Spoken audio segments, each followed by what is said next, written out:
One example of how people could tend to resist was we have someone who's a counselor, and a large part of the counselor's work is dependent on his or her knowledge of the application process. So when we first demoed ChatGPT, I threw up all the questions that you could possibly have a student asking. And her first reaction when she saw it was, well, this is my job. This is what I do for a living, right? And it's gone.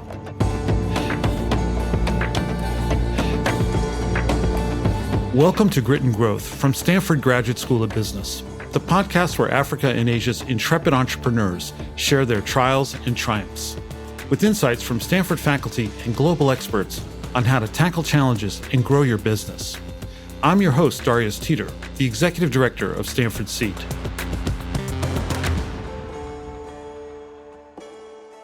Consider the first airplane invented by the Wright brothers. It was a groundbreaking achievement that took the dream of flight and made it a reality.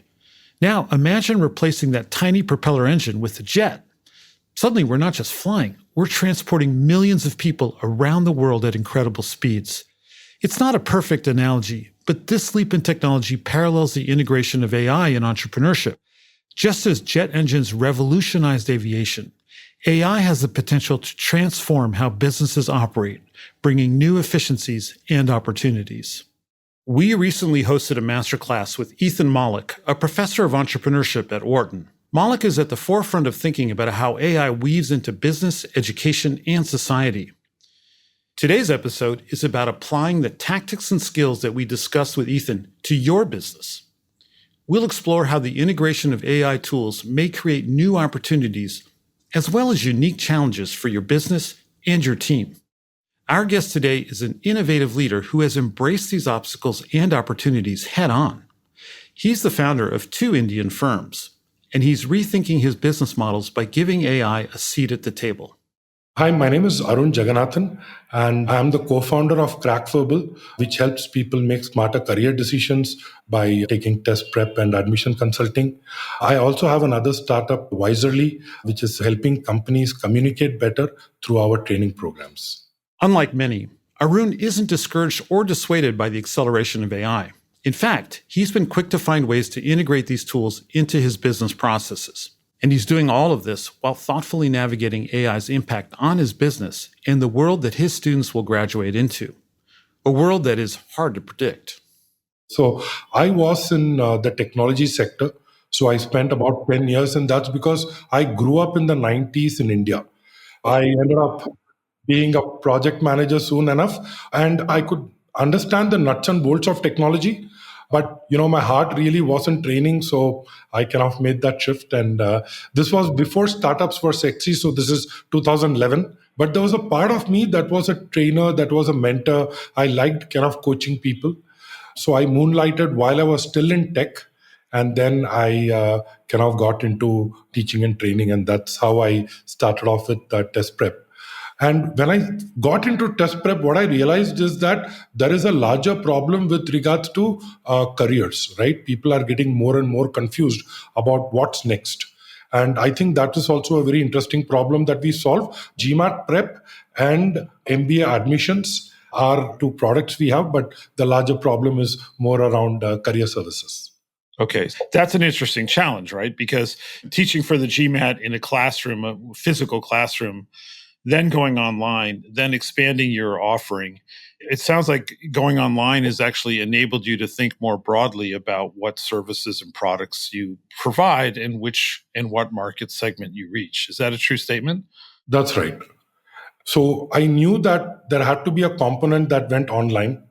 And March 2020, COVID happened, and I had a plan with me. So that's when I really got executing. So now what we deliver is virtual. So that's been a very big shift in our business model.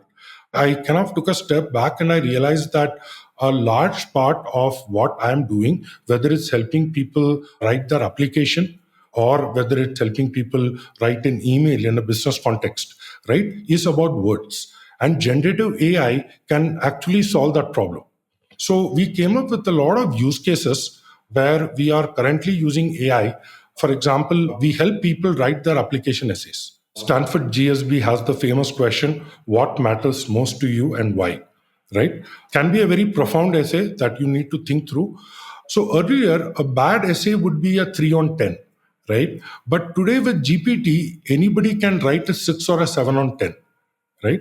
And I think that's where we are bringing our value, saying how do we help people find their voice, how do we help them articulate their thought in a way that's unique to them, how do they tell their story. So we are also able to identify using GPT where necessary, because now the applicant doesn't need to stare at a blank Word document. That day is gone, right? He has a decent first draft that AI can do, and at least it helps him structure. And we give them a lot of frameworks, so they apply the frameworks and they are able to get decent this. But then, how do we elevate it? Is where we end up adding our value.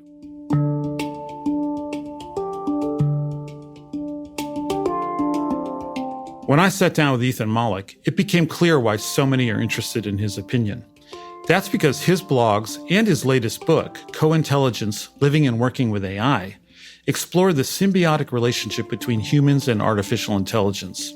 Ethan's experience, deep research, and unending curiosity make him a fitting guide for understanding the profound changes that AI brings to business, practically, systematically, and creatively.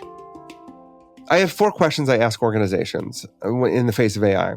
The first question is, what special thing you did is now no longer important? So we have to be clear-eyed about that. The second question, though, is what impossible thing can you now do? You said everyone's a coder inside these organizations. Great. So now what can we do at scale with these things? What change can we make? The third question is, what can you move down market or democratize? There was something where the costs were prohibiting you from going after a set of customers. Now the costs are decreasing. How do you go after a wider set of customers? And the fourth is, what can you move up market or personalize? Now you can provide personal emails to everybody, additional content. What can I offer that's special or new that goes up market as well? And I think if you think about those sets of ideas, you end up in pretty good shape. So Arun and I talked about that first question.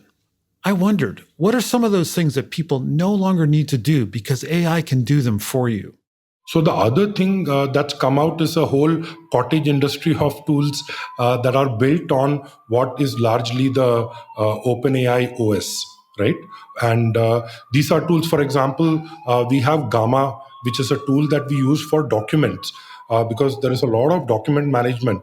And it does, as I said, the good first version. So instead of going to ChatGPT and getting back, we have it within that tool. Something as simple as we have a daily stand-up call and we have a bot that summarizes the call and pushes it on to the Slack channel. We revamped our website using Relium.io and Webflow, and we wrote the copy using ChatGPT, and all of it within a month. We got the website up and running. And the whole idea is we feel that it's a lot more easier to do things than maybe a year ago when I would get a designer, have a PhD, give it to the WordPress developer, and it's a fairly longer journey. So I think there is also a speed to execution that AI allows. Moving on to the second question that Ethan posed, I asked Arun, what impossible thing can you now do?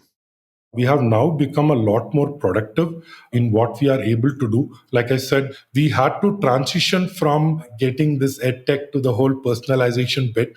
And in between, GMAT changed the format. So creating a replica of a GMAT question is very tough because GMAT really has, that's their IP, right? But now AI does a good job of simulating that question, test the underlying patterns, and you still need to oversee what it's written, but it does a good thing. And at the end of the day, you can't patent English or math, right? So we are able to create more questions, which is one example of how. Wait. So let me make sure I understand. So the GMAT, you're not having them practice on old GMAT tests, or because that, like I said, in my era, you buy a book full of GMAT questions that are presumably they're old ones.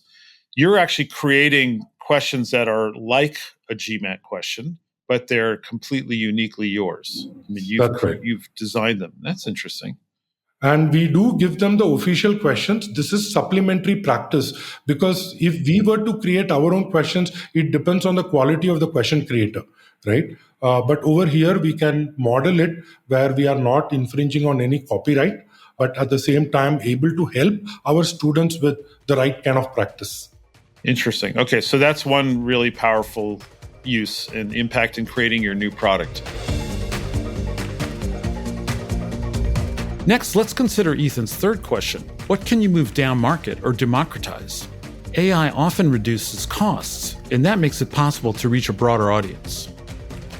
So, for example, just on the point that you mentioned, the other business, Yzerly, over there, for example, email writing. So, we had a client which is a large bank, and they had about 20,000 emails that we had to evaluate. We literally wrote code overnight where it could pick the emails from a spreadsheet, do an evaluation according to a rubric, and give the output into another spreadsheet. So we were able to accomplish this, which otherwise would have taken a lot more time if someone were to do it manually. Finally, can AI help you go upmarket by personalizing your services to potential customers at scale? Arun is already exploiting this opportunity.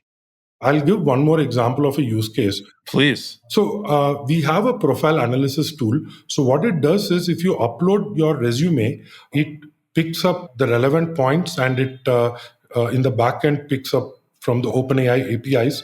We spit out a report. And the report is based on a prompt that we have given.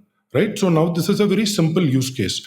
But what happens is now when someone comes to the website, there is an engagement tool.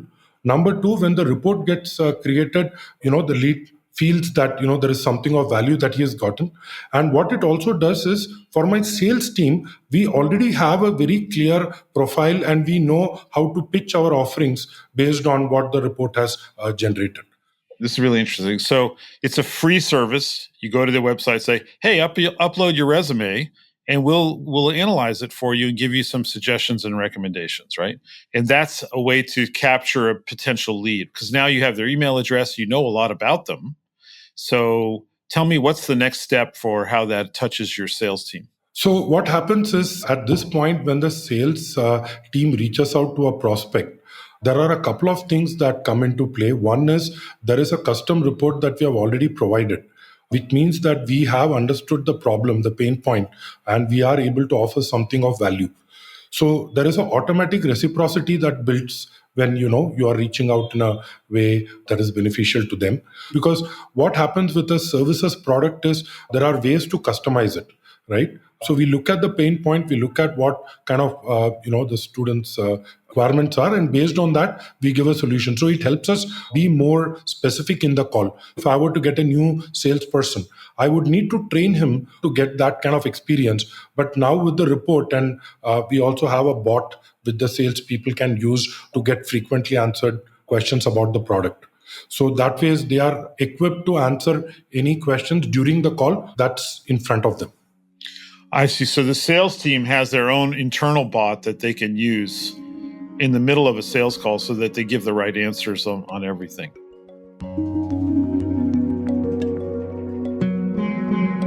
While Ethan emphasized that AI can handle a vast and growing array of tasks, for him, the human element remains indispensable. It's what he called being the human in the loop. It's about leveraging AI for its strengths while ensuring that human oversight, domain expertise, and creativity still guide the final outcomes. So you might still be much more innovative than the AI. Maybe you're the top 5% of innovative people, 10%. AI is often at the 8th percentile right now. But you should probably be using it to help you generate ideas. And so I think that that's a fairly profound change. Right now, your job can change, but if your system doesn't change, you're a doctor and AI does your job really well. Does that mean patients would work with your job? Who's training residents? How will insurance companies? There's how will you work with the nurses in the room? How will you interface? There's a lot of open questions. Our jobs are many different things. So I don't try and bet on job changes too much right now because I don't know where the world is heading. I think you do what you're good at and what you love. It's like I talk to Hollywood writers and I'm like, well, it's a long way off from replacing you as a 0.001% best writer in the world. I think what AI does is it makes good very easy, but great is still very hard. So that's what's going to start mattering more. In fact, what you say is true. So what is happening is that a lot of tools are kind of getting to a point of advancement where the only reason that you exist is because you bring something to the table, right? So it could be true for programmers, it will be true for content creators, because as you said, even now I see a lot of my feed on LinkedIn. I can see a chat GPT post. I know the words, right? Navigate and some giveaways. And I know that this person has not put an effort into making that post, and that reduces my interest to read. This is a takeaway I might just pin to my wall. What AI does is it makes good very easy, but great is still very hard. There are moments, many moments, where human touch makes all the difference. In education, for example, personalization often comes from human interaction. It's a balance, and Arun has found that it's crucial to combine AI's efficiency with the empathy and support that only humans can provide, at least for now. So I think really the idea is in education, the focus is on personalization, and how does that personalization come from a human? For example, if I'm teaching someone to communicate, it's very different when I'm by myself and when I'm in front of someone else. So having that human does make a difference. For example, in test prep, we call students before their GMAT exam just to wish them luck, right? And sometimes it's just having that talk and pep talk and making them feel good, which is where I think humans really add value. So how do you get humans to do what they are best at and leave the rest to AI? So you've described a number of tools that you've incorporated both in terms of your sales process, your own internal efficiency.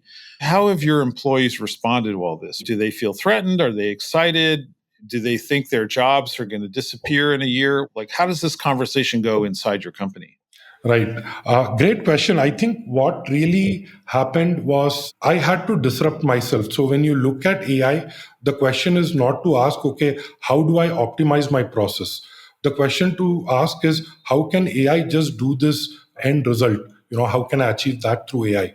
So when you're doing that, you go through a process of micro experimentations, right? You're constantly trying to figure out a new tool. And none of whatever I'm saying could have happened had it not been for the team. So many of the ideas for which I may take credit has come from the team, because when you unleash these tools and you give them the power to think, they come up with use cases that you may not have thought of, right? So I think that's where the real beauty is, to kind of think of looking at AI as a cost optimization tool, right? It can assist a human. The way I look at it is it's an exoskeleton, like, Iron Man coming in. You can just lift more weight. You can be 10x more productive. So that's how my team has taken up. So today, I could say everyone in my team is a technology person. Why? Because they know a programming language called English, right? And that's what you really need now. Personally, I love this approach, but Arun may be ahead of the curve. Not all businesses are as quick to embrace experimentation.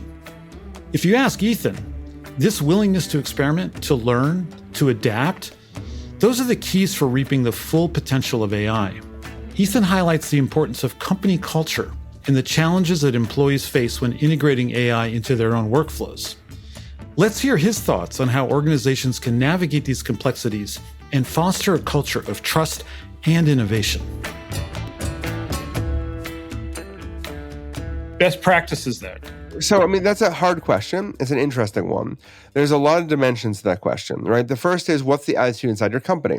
People don't show you they're using these tools. They secretly use them all the time. They don't show you they're using them because they're worried that, what if they get punished? What if they get fired? What if you realize that their cool work was being done by AI? What if you don't value the AI work and just take it from them? What if you realize that you don't need as many people and you fire them or their colleagues? Like, what if you steal their ideas and don't give them compensation for it? Like, there's 1,000 reasons why people don't show their work. So it begins with having a good, I'm sure something you talk about is a good company culture gets you part of the way there to start off with, right? Like, that's the beginning part. And then it's thinking about the incentive and reward system around exactly these kind of tools. But like, the goal is to help human thriving here, not as a, like, how do we give the tedious stuff to AI and then expand what we can do should be the answer. And organizations that outsource work to AI and then fire people are going to suffer in a world of experimentation and change. We'll see what happens. If you don't trust your people, you're kind of in trouble. when I made that shift from a classroom to an online, I think I also had to change the DNA of my company. So to be more innovative. And we realized that for us to have the culture, we need to have the rituals and the routines and the stories internally for us to encourage those things. So we started enabling people. So we have a chat GPT license that we give out to employees. We also have tools we buy. So we have a certain innovation budget where we keep, because it's very hard to justify ROI at a point where I don't know what I don't know. Right. But I do know that, okay, if I don't put this percentage for experimentation, I have a lot larger to lose, going ahead. So I think what one example of how people could tend to resist was, we have someone who's a counselor, and a large part of the counselor's work is dependent on his or her knowledge of the application process. So when we first demoed ChatGPT, I threw up all the questions that you could possibly have a student asking, and her first reaction when she saw it was, well, this is my job, this is what I do for a living, right? And it's gone. And what I told her is, that's exactly what you should think. If this can be done by AI, what is it that you bring?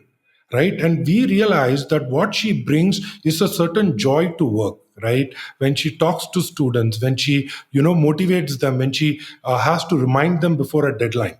Right. So to kind of decouple the human, the person that you bring to, the knowledge part of things, is a very empowering thing for people, because we live in this fear that, okay, maybe my job is because of something I know.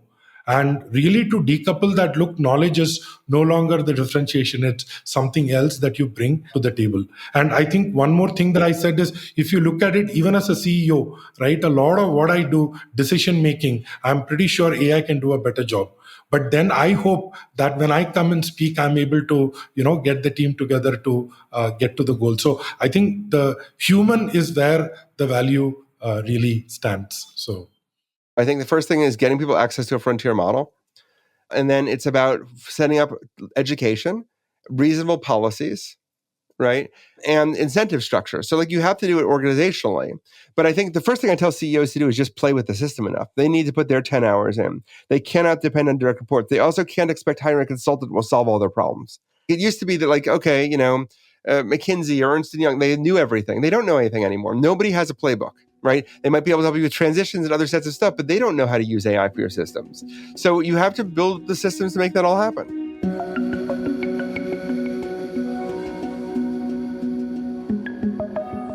As you've thought about your journey in adopting generative AI into your business, what advice would you give? I heard this very interesting term, which is called the Amara's law, which is the impact of technology. In the short term, we tend to overestimate it, and in the long term, we tend to underestimate it. I think we are in the journey of getting to AGI. At some point, AI is going to disrupt fundamentally what we are doing. But I think at this point, what we do have in our control is just to see what is it that we can adopt as entrepreneurs. And, the Grit and Growth podcast talks about the word intrepid entrepreneurs, right? So I think we have to respond to situation, to challenges, to competition, and to look at AI as a very important impact. So it's coming your way, and the sooner you're able to react, the better you will be able to kind of. So I think one thing that I've noticed is, as I said, many employees today are asking the management and the companies, what is our AI strategy? Because nobody is in a bubble. Everybody is hearing this, right? And they know that if we are on a growth path, on a growth trajectory, then AI has to be a part of the strategy.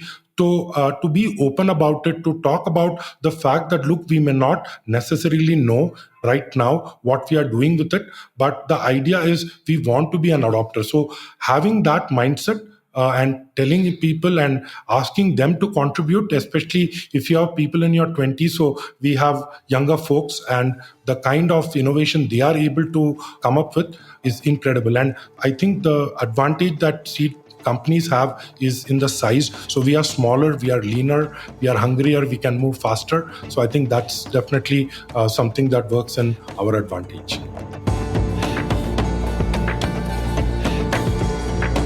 Ethan Mollick posed some key questions to help entrepreneurs think about how AI can turbocharge their business. Sometimes that means automating routine tasks, doing the crap that you don't want to do anymore. Sometimes it means augmenting your own ideas to help you be more creative, to reach new customers, and ultimately to grow your business. Arun is making these concepts real as he transforms CrackVerbal and Yzerly by doing things that would not have been possible even 12 months ago, and welcoming his whole team into that experiment. I think Arun's story exemplifies the possibilities of AI for small and medium enterprises. And remember, the big companies have no advantage here. There is no playbook. There is no manual. Each of you need to figure this out for your own context and your own business through experimentation. I'd like to thank Arun for sharing his story and Ethan for his deep insights. And if you want to hear more from Ethan, check out my interview with him in episode 4 of Grit and Growth. Erica Amawake-Ajay and VN Virgin researched and developed content for this episode. Kendra Gladich is our production coordinator, and our executive producer is Tiffany Steves, with writing and production from Nathan Tower and sound design and mixing by Ben Crannell at Lower Street Media. I'm Darius Teeter. This has been Grit and Growth. Thank you for joining us.